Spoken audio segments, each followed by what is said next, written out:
Welcome to this unit of the Excel course. If I want to evaluate something in Excel, I use usually some kind of formulas. When I want to use the typical Excel formulas, I could go to the menu Formulas and get a first impression here, which formulas are available.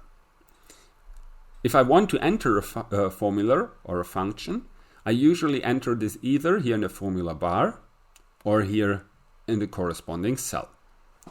So in this case, whenever I want to access one of my Excel formulas, I go with equality sign. Then he automatically changes, and here, where before the name box was, he goes to an overview of different functions. In this case, what you see here is the most commonly used functions, or what he determines to be the most commonly used functions. So if, for example, I want to use, let's say, some kind of date function, want to have the actual date of today, I could use, for example, today. Even if he displays today, if I click OK, he says, well, I'll have a problem. Because if you just type the name of the function, he does not really know this is a function. He thinks this is a name assigned to a specific cell or variable. So if you want to access functions, it's always with parentheses after the functions. Even if there's nothing inserted here, even if there doesn't have to be anything inserted here, put the parentheses and you actually get the result. So here you see that's today's date. Same thing works if you want to use something like pi. Here, if I only type pi, I get an error because pi is introduced as some kind of function. So I put parentheses behind this, I get pi. On the other hand, I have to enter some values, as for example, if I want to draw a random number. I could either use rand, or I can insert something here.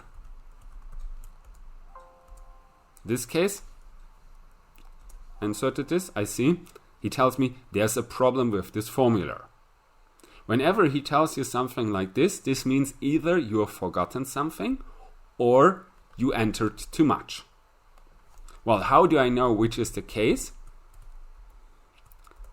Well, in this situation, I see he directly displays this as rand, then parentheses, and there's nothing inside. So at this point, this means, well, I could enter stuff, but he doesn't want this.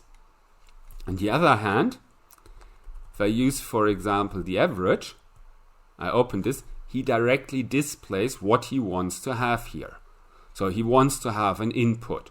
Well, obviously, if I want to calculate the average, he needs to know what the average should be of. So if I go like here, do it like this, he will calculate the average of these numbers. So basically whatever is in the parentheses is the input for the function. Some require inputs, some don't. Okay, one additional aspect. As you see here, I had different things I can enter, different options, and I separated them with a semicolon. This usually is if you work on a German, European native computer.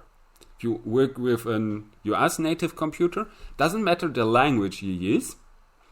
If you use a more or less native American computer, usually the separator here is a comma. If you work a European version, usually the separator is a semicolon. Well, what you also see here, I have average, I have here today with the English version. If you change the language version of Excel, all the commands will also change. This might actually be a problem if, for example, you're working abroad somewhere in Spain, your Spanish is not this good, but you know everything there is about Excel in English. So what can you do?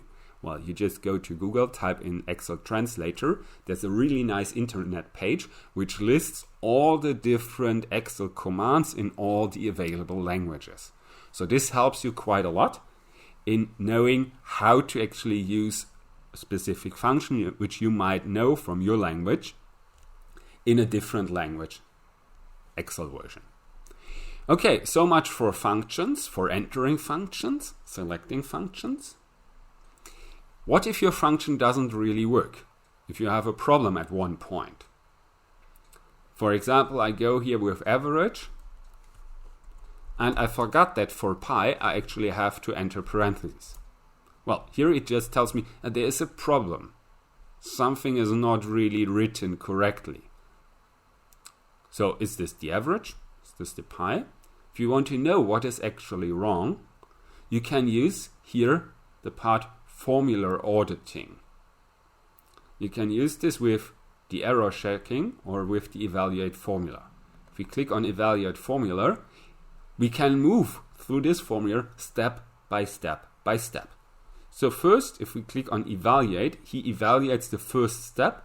The first step is always underlined here. So he tries to evaluate pi. And he tells me, okay, I have a problem with pi. So I see the first problem occurs at this point. So this is what I actually have to check.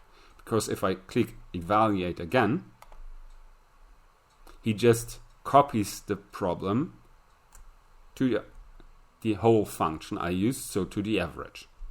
So I first have to get rid of the problem with the pi. Or let's say I put this here, but in a correct fashion.